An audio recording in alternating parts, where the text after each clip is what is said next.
तो पहले आपका यहाँ वैसे विज्ञान का प्री बोर्ड परीक्षा 2025 पेपर लेके आ चुके हैं। आप लोग बहुत सारे यहाँ पर कमेंट आए थे कि विज्ञान विषय पेपर लाओ, तो फाइनली आपका पेपर आ चुका है। साथ ही इस वीडियो में आपका संपूर्ण आते हैं सही प्रश्न अनिवार्य है। फिर आपका दूसरा था जहाँ आवश्यक हो स्वच्छ बनामांक की चित्र बनाइए, ठीक है। फिर आपका तीसरा निर्देश आता, चौथा, पांचवा, छठवां, सातवां, ठीक है। तो आप यहाँ पर निर्देश पढ़ लीजिएगा। तो चलिए आपको थोड़ा यहाँ पर जूम करके दिखाते हैं जिससे आप यहाँ पर अच्छे से देख पाएंगे। तो आपके आते सही विकल्प चुनकर लिखिए जो कि आपके 6 नंबर के रहने वाले हैं। तो आपका यहाँ पर पहला आता, ठीक है, लोहे चूर्ण पर तनु हाइड्रोक्लोरिक अम्ल की अभिक्रिया होने पर, ठीक है, हाइड्रोजन गैस एवं आयरन क्लोराइड बनता है। और बी आता क्लोरीन गैस एवं आयरन हाइड्रोक्साइड बनता है। और साथ कोई अभिक्रिया नहीं होती है। और दात आयरन लवण एवं जल बनता है। तो आपका इसका राइट आंसर आ हो जाएगा, हाइड्रोजन गैस एवं आयरन क्लोराइड बनता है। तो आपका यहाँ पर दूसरा आता, धातु अवधर्मी ऑक्साइड बनाती है। तो इसका आपका ऑप्शन आता सोडियम, बात आपका एल्यूमिनियम, और साथ कैल्शियम, दाता कॉपर। तो यहाँ पर धातु अवधर्मी ऑक्साइड बनाती है, तो इसका आंसर आपका एल्यूमिनियम हो जाएगा। फिर तीसरा आता कार्बन का अपर रूप जो विद्युत का सुचालक होता है। तो आपका इसका ऑप्शन आता हीरा, बात आपका यहाँ पर फ्लोरीन, और साथ आपका ग्रेफाइट, और दाता उपयुक्त सभी। तो यहाँ पर कार्बन का अपर रूप जो विद्युत का सुचालक होता है, तो इसका राइट आंसर आपका ग्रेफाइट हो जाएगा।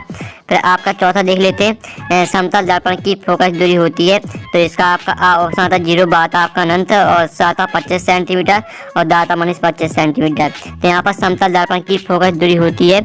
आपका जो इसका राइट आंसर रहेगा तो वो आपका हो जाएगा, ठीक है। जो आपके यहाँ पर ये समतल दर्पण की फोकस दूरी होती है, तो इसका आंसर आपका अनंत हो जाएगा। फिर 5 मात्रा किसी चालक तार का प्रतिरोध निर्भर करता है। तो यहाँ पर किसी चालक तार का प्रतिरोध यहाँ पर तार की लंबाई पर निर्भर करता है। अब आपके यहाँ पर 6वां देख लेते हैं, ठीक है। तो आपका 6वां सही विकल्प आता है, अतिभारण के कारण परिपथ में धारा के मान पर क्या प्रभाव पड़ता है। तो इसका आंसर रहेगा अपरिवर्तित रहता है। और साथ ही यहाँ पर इंग्लिश मीडियम के स्टूडेंट भी देख लीजिए। पहले का आपका एक करेक्ट आंसर रहेगा, पहले का आपका एक करेक्ट आंसर रहेगा, दूसरे का आपका बी करेक्ट आंसर रहने वाला है। और तीसरे का जो आपका करेक्ट आंसर रहेगा वो आपका सी करेक्ट आंसर हो जाएगा। चौथे का आपका बी करेक्ट आंसर रहेगा। और पाँचवें का आपका ए करेक्ट आंसर रहेगा। और ठीक है, 6वें का आपका सी करेक्ट आंसर रहेगा, ठीक है। इस तरह से आपके यहाँ पर हो जाते हैं। अब आते हैं आपके रिक्वेस्ट टाइम पूर्ति की जो कि 6 नंबर के रहेंगे। तो पहला था ऐसी अभिक्रिया जिसमें एक अभिकारक उपचयित एवं एक अपचयित होता है, डॉट डॉट अभिक्रिया कहलाती है। तो इसका आंसर है रेडॉक्स, ठीक है। आपके यहाँ पर रेडॉक्स अभिक्रिया कहलाती है। तो इसका आंसर आपका यहाँ पर रेडॉक्स हो जाएगा। और जो आपके यहाँ पर दिया पारे की मिश्र धातु दोनों कहलाती है। तो यहाँ पारे की मिश्र धातु आपकी अमलगम कहलाती है, अमलगम। और जो आपके यहाँ पर दिया गया, ठीक है, एसिटिक अम्ल का 3-4% विलयन डोप कहलाता है। तो यहाँ पर एसिटिक अम्ल का 3-4% विलयन आपका सिरका कहलाता है, ठीक है। इसका आंसर आपका यहाँ पर सिरका हो जाएगा। और जो आपके यहाँ पर दिया गया, ठीक है, डॉट डॉट हार्मोन के संश्लेषण के लिए आयोडीन अनिवार्य है। तो चौथे का आंसर रहेगा आपका यहाँ पर थायरॉक्सिन, ठीक है। इसका आंसर आपका यहाँ पर थायरॉक्सिन हो जाएगा। तो आप यहाँ पर अच्छे से याद कर लीजिएगा, ठीक है, थायरॉक्सिन। और जो आपके यहाँ पर दिया गया, ठीक है, 5वां ब्रेल माध्यम में प्रकाश की चाल सघन माध्यम की अपेक्षा अधिक होती है, ठीक है। तो इसका आंसर आपका यहाँ पर अधिक हो जाएगा। और जो आपका यहाँ पर 6वां आता, अधिक आयु में कुछ व्यक्तियों के नेत्र का क्रिस्टलीय लेंस दुधिया अथवा धुंधला हो जाता है। इस स्थिति को दोनों कहते हैं। तो यहाँ पर इस स्थिति को, ठीक है, मोतिया बिंद कहते हैं। तो इसका आंसर आपका हो जाएगा मोतिया, ठीक है, मोतिया बिंद। ये आपका यहाँ पर राइट आंसर हो जाएगा, ठीक है। और साथ ही यहाँ पर इंग्लिश मीडियम के स्टूडेंट भी देख लीजिएगा। आप प्रश्न 3 आता सतसत चुनी जो कि आपके 6 नंबर के रहेंगे। तो पहला आता मेथिल ऑरेंज एवं, ठीक है, फेनोल्फथाले संश्लेषित अम्ल क्षार सूचक है। तो पहला आपका रहेगा सत्य, ठीक है, पहला आपका सत्य हो जाएगा। और दूसरा आपका आता मछली के हृदय में 3 कक्ष होते हैं। तो आपका यह असत्य हो जाएगा, ठीक है। और जो आपके यहाँ पर दिया है अनुमस्तिष्क हमारे शरीर में संतुलन के लिए उत्तरदायी है। तो आपका यह सत्य रहेगा।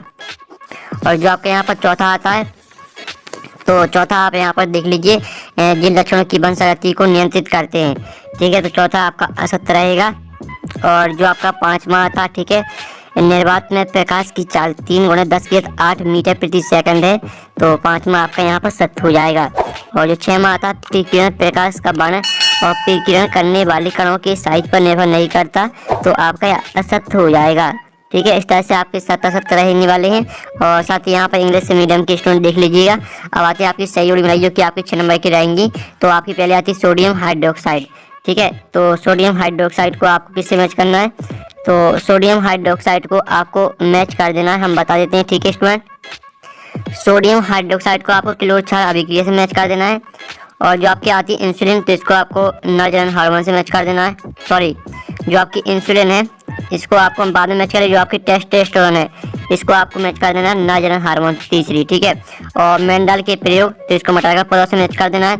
और धारा का चुंबकीय प्रभाव, तो इसको आपको मैच कर देना है किससे, धारा का चुंबकीय प्रभाव, तो इसको आप यहाँ पर ऑस्टार्डे से, ठीक है, और सार्टेड, ठीक है, और सार्टेड से मैच कर दीजिएगा। ये आपकी 5वीं। और जो आपकी 6वीं दी है, ठीक है, प्रिज्म, तो इसको आपको प्रिज्म को मैच कर देना 1/6 से। ठीक है, इस तरह से आपकी सही जुड़ी रहेंगी। जो आपकी इंसुलिन है तो इसको आपको NRI से मैच कर देना है। ठीक है, इस तरह से आपकी सही जुड़ी कंप्लीट हो जाती है।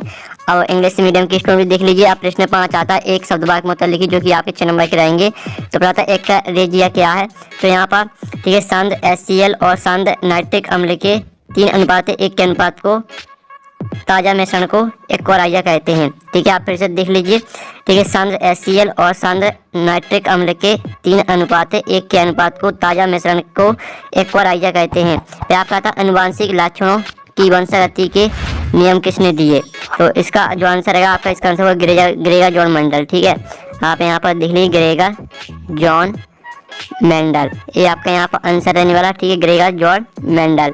फिर आपका आता उभयलिंगी पुष्प किसे कहते हैं, तो आपका इसका आंसर रहेगा जिन पुष्पों में नर एवं मादा दोनों जनन अंग होते हैं उन्हें उभयलिंगी पुष्प कहा जाता है। ठीक है, आप फिर से यहाँ पर सुन लीजिए, जो आपका यहाँ पर दिया गया उभयलिंगी पुष्प किसे कहते हैं, तो इसका आंसर है जिन पुष्पों में नर व मादा दोनों जनन अंग होते हैं उन्हें उभयलिंगी पुष्प कहा जाता है। फिर जो आपके यहाँ पर आता है चौथा, आपको केरोसिन, तारपीन का तेल और जल दिए गए हैं, इनमें से किसमें प्रकाश सबसे अधिक तीव्र गति से चलता है, तो इसका आंसर आपका खुद कर लीजिएगा। 5वां आता लेंस का सूत्र लिखिए, तो लेंस का सूत्र होता है आपका यहाँ पर 1/F बराबर 1/V, ठीक है, प्लस 1/U, ये आपका यहाँ पर सूत्र होता है। और आपका जो यहाँ पर UNEP का पूरा नाम लिखिए, तो इसका आंसर है यूनाइटेड नेशन एनवायरनमेंट, ठीक है, प्रोग्राम। जो आपका यहाँ पर UNEP का पूरा नाम होता है आपका यूनियन, ठीक है, नेशंस एनवायरनमेंट प्रोग्राम। ठीक है, इस तरह से। और साथ ही यहाँ पर इंग्लिश मीडियम के स्टूडेंट देख लीजिएगा। ठीक है, अब चलिए आपके यहाँ पर प्रश्न 6 देख लेते हैं। तो प्रश्न आपका यहाँ पर 6 आता है। ठीक है, वायु में जलाने से पूर्व मैग्नीशियम रबर को साफ क्यों किया जाता है, तो चलिए हम यहाँ पर आंसर देख लेते हैं आपका 6वें क्वेश्चन का आंसर। तो स्टूडेंट आप यहाँ पर देख लीजिए, ये आपका यहाँ पर 6वें क्वेश्चन का आंसर है। मैग्नीशियम धातु सामान्य ताप पर नम वायु की उपस्थिति में मैग्नीशियम ऑक्साइड बनाता है जो मैग्नीशियम रबर के ऊपर सतह पर जमा रहता है, इसलिए इसे वायु में जलाने से पहले, ठीक है, रेगमाल से रगड़कर साफ किया जाता है। ठीक है, पूरा आपको याद कर लेना है। और जो आपके इसका अथवा दिया है, ठीक है, तो अथवा आप यहाँ पर देख लीजिएगा। किसी पदार्थ एक्स विलयन का उपयोग सफेदी करने के लिए होता है, तो हम 7वें का जो आपका 6वें का अथवा का आंसर वो आप खुद कर लेना। ठीक है, फिर आपका आता है सोडियम को केरोसिन में डुबोकर क्यों रखा जाता है। ठीक है, तो आप यहाँ पर 7वें क्वेश्चन का आंसर देख लीजिए। आपका 7वें क्वेश्चन का आंसर, सोडियम बहुत सक्रिय धातु है जो वायु में उपस्थित ऑक्सीजन से क्रिया करके आग पकड़ लेती है और सोडियम ऑक्साइड बनाती है। इस तरह से आपको यहाँ पर तेल में डुबा कर रखा जाता है, यहाँ तक याद कर लेना है। और जो आपके यहाँ पर दिया गया है, ठीक है, 7वें का अथवा ऐसी धातु का उदाहरण दीजिए जो कमरे के तापमान द्रव होती हैं, चाकू से आसानी से काटा जा सकता है, ऊष्मा की सबसे अच्छी चालक होती है, ऊष्मा की कुछ अलग होती है। तो इसका आंसर आपको खुद कर लेना है। फिर आपका यहाँ पर आता 8वां, द्विखंडन बहुखंडन से किस प्रकार भिन्न है। ठीक है, तो आप यहाँ पर देख लीजिए आपका 8वें क्वेश्चन का आंसर। तो इसका आप यहाँ पर स्क्रीनशॉट ले लीजिए। द्विखंडन से कोई एक कोशिकीय जीव दो छोटे और लगभग समान भागों में, ठीक है, बांटा जाता है। इस तरह से पूरा आपको बहुखंडन होता है, यहाँ तक याद करना है। और साथ ही आप यहाँ पर देख लीजिए जैसे अथवा आता है माँ के शरीर में गर्भस्थ शिशु किस प्रकार पोषण प्राप्त करता है। ठीक है, तो आपको इसका आंसर खुद कर लेना। फिर आपका 9वां आता परागण क्रिया निषेचन क्रिया से किस प्रकार भिन्न है। ठीक है, तो आपको इसका आंसर खुद कर लेना। फिर आपका 9वां आता परागण क्रिया निषेचन क्रिया से किस प्रकार भिन्न है।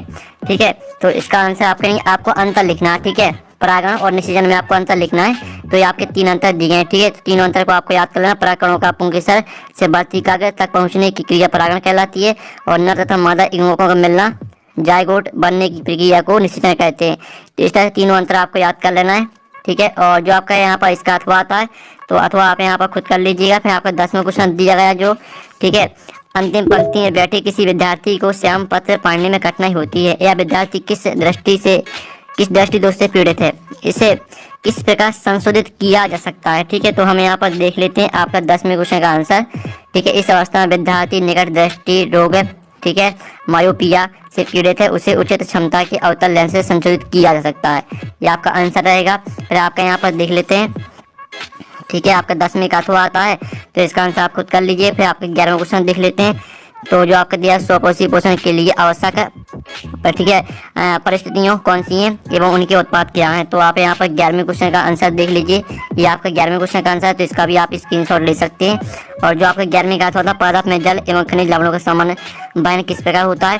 फिर आपका 12वां था, वंशगत लक्षण क्या होते हैं। तो हम यहाँ पर देख लेते हैं। ये आपका आंसर दिया है कि जनकों से संतति में पहुंचने वाले लक्षणों को वंशगत लक्षण कहते हैं, जैसे मानव नेत्रों का रंग, त्वचा का रंग आदि। ठीक है, ये आपका 12वें क्वेश्चन का आंसर। 12वें का अथवा दिया है, मेंडल के प्रयोग द्वारा कैसे पता चला कि लक्षण प्रभावी अथवा अप्रभावी होते हैं। ठीक है, तो इसका आंसर आपको खुद कर लेना है। और साथ ही आप यहाँ पर देख लीजिए स्टूडेंट, जो आपके यहाँ पर क्वेश्चन दिया गया है, ठीक है, आपका 13वां क्वेश्चन, अवतल दर्पण की मुख्य ठीक है, अवतल दर्पण के मुख्य फोकस की परिभाषा आपको लिखना है। ठीक है, तो चलिए हम जो इसका आंसर है वो देख लेते हैं। तो आपका यहाँ पर 13वें क्वेश्चन का आंसर क्या रहेगा, तो वो हम आपको दिखा देते हैं। तो आप यहाँ पर देख लीजिए, मुख्य अक्ष की समानता, आपतित किरणें परावर्तन के बाद दर्पण के ध्रुव एवं वक्रता केंद्र के बीच एक बिंदु ए पर प्रतिच्छेद करती हैं, इस बिंदु को अवतल दर्पण का मुख्य फोकस कहते हैं। ठीक है, और जो इसका आपका अथवा आता है, तो अथवा आप यहाँ पर देख लीजिए, हम बाहिनों में उत्तल दर्पण को ठीक है, पश्च दर्पण के रूप में वरीयता क्यों देते हैं। फिर आपका यहाँ पर 14वां देख लेते हैं। ठीक है, तो आपका यहाँ पर 14वां क्वेश्चन आता है, जिसमें आप यहाँ पर दिले प्रकाश वायु से 1.50 अपवर्तनांक की कांच की प्लेट से प्रवेश करता है, कांच में प्रकाश की चाल कितनी होगी। निर्वात में प्रकाश की चाल 3 × 10⁸ मीटर प्रति सेकंड है। ठीक है, तो आप यहाँ पर देख लीजिए, आपका 14वें क्वेश्चन का आंसर है, तो इसका भी आप यहाँ पर स्क्रीनशॉट ले सकते हैं। ठीक है, और साथ ही आप यहाँ पर देख लीजिए, 14वें का आपका अथवा आता है, मीटर फोकस दूरी वाले किसी अवतल लेंस की क्षमता ज्ञात कीजिए। तो इसका आंसर आपको खुद करना है। 15वां आता है, किसी विद्युत परिपथ में लघुपतन कब होता है। तो हम यहाँ 15वें क्वेश्चन का आंसर देख लेते हैं, जब विद्युत परिपथ में, ठीक है, विघुनमय तार तथा उदासीन तार संपर्क में आ जाती है, तो प्रतिरोध के शून्य हो जाने के कारण लघुपतन होता है। ठीक है, आपका 15वें क्वेश्चन का आंसर रहेगा। और आप इसका अथवा देख लीजिए, दो चुंबकीय क्षेत्र रेखाएं एक दूसरे को प्रतिच्छेद क्यों नहीं करते। ठीक है, और आप यहाँ पर देख लीजिए, जो आपका 16वां क्वेश्चन दिया गया, चुंबकीय क्षेत्र रेखाओं के 2 गुण लिखिए। तो आप यहाँ पर देख लीजिए, आपके चुंबकीय क्षेत्र रेखाओं के गुण। ठीक है, चुंबकीय बल रेखा वक्राकार बनाती हैं, एक दूसरे को नहीं काटती हैं, चुंबकीय क्षेत्र रेखा या रेखा समांतर होती है। इस तरह से पूरा आपको याद करना है। ये आपका 16वें क्वेश्चन का आंसर रहेगा। और आपका यहाँ पर 16वें का अथवा आता है कि चुंबकीय क्षेत्र उत्पन्न करने के कोई 2 तरीके लिखिए। और साथ ही आपका यहाँ पर देख लेते हैं 17वां क्वेश्चन। तो आपका यहाँ पर 17वां क्वेश्चन आता है, आजीवन निम्नीकरण पदार्थ पर्यावरण को किस प्रकार प्रभावित करते हैं। कोई 2 प्रभाव आपको लिखना है। तो आप यहाँ पर देख लीजिए, आपका 17वें क्वेश्चन का आंसर है, आपके 2 प्रभाव दिए गए हैं। ठीक है, तो इसका आप स्क्रीनशॉट ले सकते हैं। और साथ ही आपका जो इसका अथवा दिया गया है, ठीक है, पारितंत्र में अपघटकों की क्या भूमिका है। फिर आपका 18वां आता है, ठीक है, विभजन अभिक्रिया को संयोजन अभिक्रिया के विपरीत क्यों कहा जाता है। अभिक्रियाओं के समीकरण के उदाहरण लिखिए। तो हम यहाँ पर 18वें क्वेश्चन का आंसर देख लेते हैं।